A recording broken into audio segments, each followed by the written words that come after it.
চলমান পরমাণু আলোচনার মধ্যেই ইরানে ভয়াবহ বিমান হামলা চালায় ইসরায়েল, কড়া জবাব দেয় ইরানও। হামলা পাল্টা হামলার মধ্যেই শনিবার রাতে হাইফা, তেল আভিভ সহ বিভিন্ন স্থান লক্ষ্য করে ইতিহাসের সবচেয়ে বড় ক্ষেপণাস্ত্র হামলা চালায় তেহরান। ইরানি গণমাধ্যম বলছে, এই হামলায় ইমাদ, গদর ও খাইবার শেকান নামের আধুনিক ও দূরপাল্লার ক্ষেপণাস্ত্র ব্যবহৃত হয়েছে।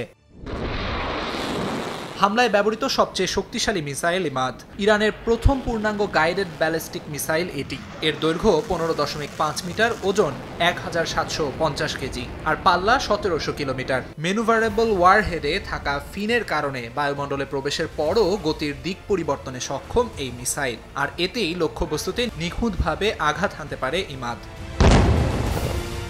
তালিকায় আরও রয়েছে গদর মিসাইল, শাহাব-3-এর উন্নত সংস্করণ এটি। 1950 কিলোমিটার পাল্লার এই মিসাইলে রয়েছে 3টি ধরন: গাদর এস, গাদর এইচ ও গাদর এফ। 2 ধাপ বিশিষ্ট এই রকেটের প্রথম ধাপ তরল জ্বালানিতে চললেও দ্বিতীয় ধাপ চলে কঠিন জ্বালানিতে। ওজন কমাতে স্টিলের বদলে ব্যবহৃত হয়েছে অ্যালুমিনিয়াম অ্যালয়, সেই সঙ্গে ওয়ারহেডের নকশাও বদলানো হয়েছে। এতেই বেড়েছে গতি ও নির্ভুলতা।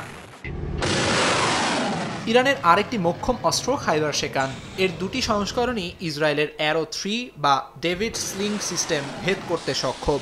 এটিও প্রায় 1450 কিলোমিটার পর্যন্ত লক্ষ্যবস্তুতে আঘাত হানতে সক্ষম। ম্যানুভারেবল রি-এন্ট্রি ভেহিকেলস ব্যবহার করায় এটি প্রতিরক্ষা সিস্টেমকে ফাঁকি দিয়ে লক্ষ্যবস্তুতে আঘাত হানতে পারে নিখুঁতভাবে। শক্তিশালী 2 ধাপ বিশিষ্ট কঠিন জ্বালানির ইঞ্জিন এটিকে করে তুলেছে অ্যাডভান্সড স্ট্র্যাটেজিক উইপনে। আমিরুল ইসলাম আলিফ, সময় সংবাদ।